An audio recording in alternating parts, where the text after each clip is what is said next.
Good morning, fellow Doctor Who fans. Live and exclusive from Cyprus. Sorry about the toplessness, but it is Cyprus. It's already 30 Celsius.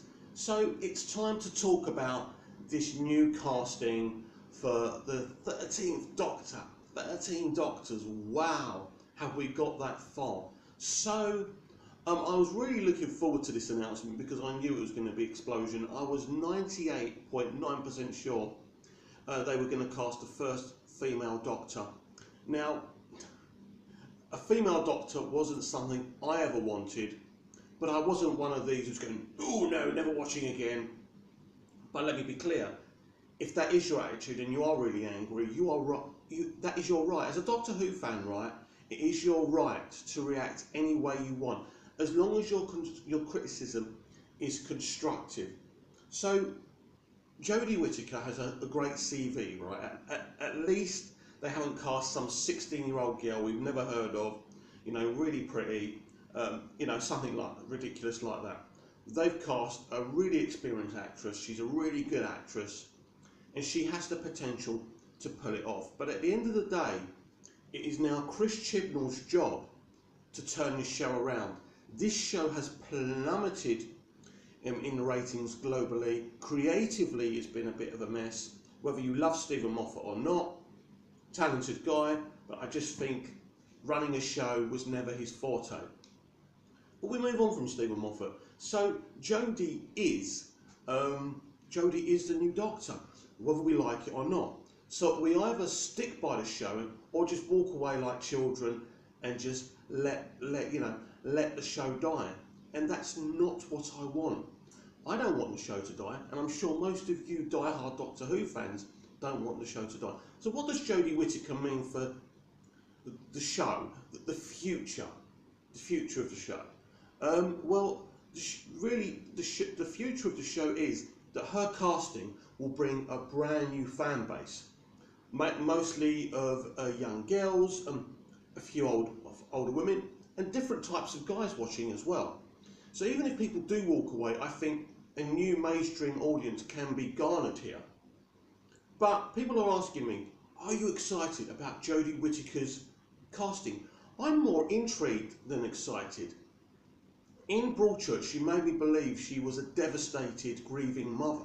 So she's already proven to me she's a really good actress. So there's, in terms of acting, there really isn't any issue here. Also, I'm really excited about Chris Chibnall's ideas of a writer's room, of a 5-year plan, of a one-story season. Now, us Doctor Who fans are not really ones for change, are we? Now, that's understandable. That's what... Now, there's over on Twitter, there's so many arguments, people saying the Doctor shouldn't be a female, people calling those people sexist. To me, we have to move on from that narrative. It's done, it's dusted, and if you are opposed to this, guess what? In 3 to 5 years' time, we'll probably get a bloke. So, it's all good. Moving forward, Chris Chibnall is a genius. He's proven he's a genius through Broadchurch, and I'm actually one of the few people who loved his Torchwood episode, Cyberwoman. I thought that was really compelling. So, looking forward now, we can only judge her when we see her. So when people say, are you excited? I can't be excited or displeased about something that I've never seen before.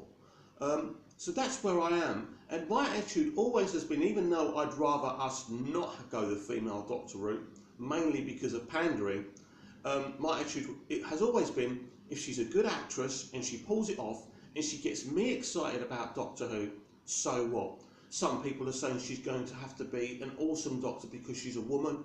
No. Can a female actor be as good as a Doctor as a male actor? Of course. Listen, these are just childish things. These are things for the feminists to shout through the rooftop. Don't give these people food and drink. That's what I say. They're jumping on the bandwagon of our show now. Is this casting bold? No. All Chris Chibnall has done is cast someone he already knows, already worked with. He's cast his friend. In terms of female actors, I think he could have been a lot more bolder. But I still believe this lady is a talent. This lady could become a great Doctor. I love the way they did her hair for the reveal. I love the way she was dressed down. It was really good, and I think she also didn't have any makeup on, if I remember.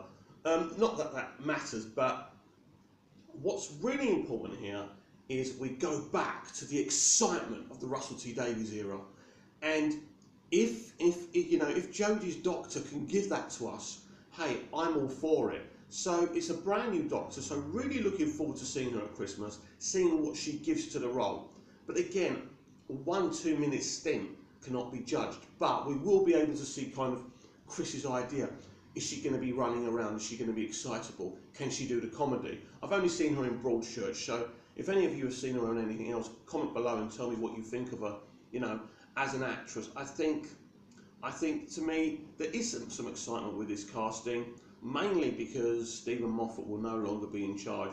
A lot of people kind of so split about this, but the proof of the pudding is in the tasting. And I'm going to be honest with you, I love Peter Capaldi as an actor, but he hasn't captivated me as a Doctor, to be honest. I've never accepted him as the Doctor. I'm sorry, I'm just being honest. If that gets disliked and stuff, I'm sorry. I loved Eccleston. Eccleston's my favourite Doctor, and I don't care that he didn't go to conventions, that's just balls not to like someone because he didn't go to conventions. David Tennant, an absolutely fantastic Doctor. When Matt Smith was announced, I think the reaction was very similar to Jodie's reaction. Really? That's who's replacing the best Doctor of all time? But as I watched the episodes, and it was hard at first because his Doctor was so different. Moffat had changed the whole thing, just burnt down everything RTD did. While I got used to it, as I got used to it, I really loved Matt's Doctor and really missed him. And as I say, Peter's Doctor is never captured my heart, unfortunately. I don't know if that's down to Steven Moffat, if it's down to me, but that's just my personal opinion. So, as we move forward now, I think it is new, it is exciting, but I think the narrative of going on about a female Doctor has to end. Because already I'm kind of bored.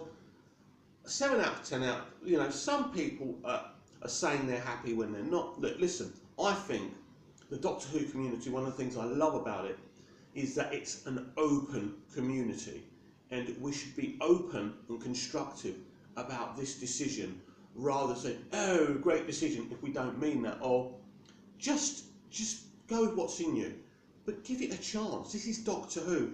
It's still going to be Doctor Who. Chibnall's a Doctor Who fan. He's written for the show before. So for me, moving forward, we've had lots of mediocrity during the Steven Moffat era. There's been some good moments as well, absolutely, there's no question. Capaldi's big speech about war, absolutely fantastic. Having John Sim return as the Master. Missy as a character was a great caricature, but she wasn't a great Master in my mind. But Michelle Gomez, absolutely fantastic, who, by the way, would have been an awesome female Doctor. Opportunity missed there, by the way. If you don't know, I'm a massive Doctor Who fan. I was introduced to the series through Peter Davison, and I couldn't stop watching it, recorded it on VHS as a kid, reruns, great show. Kind of fell out of love with when Colin Baker and Sylvester McCoy were introduced, reinvigorated with the Paul McGann movie. A lot of people don't like it, but I think Paul was brilliant. I think we can all agree about that much. And then Russell T Davies just brought so much life, fun, and adventure into a modern day retelling of Doctor Who, but still kind of the same show, but modernised. So I've got 1 more minute to go. Right, so all I'm going to say is that I was resistant to a female Doctor. I'm happy with the actor they have chosen. I think she has got a great pedigree, a great CV. We must move on now and just get behind it, and just judge the actor and Chris Chibnall on what they give us. To me, that's the only logical direction. We want Doctor Who to be the biggest show in the world. And for that to happen, we must all support this show. And if it's a load of rubbish, fair enough. And if you want to walk away, walk away. But at least give it a chance, because Doctor Who deserves that. Doctor Who has been there for many of us, through our lives. And even though this casting is pandering, and actually it's not about anything else but to get young girls watching with disposable incomes, but it can still be great.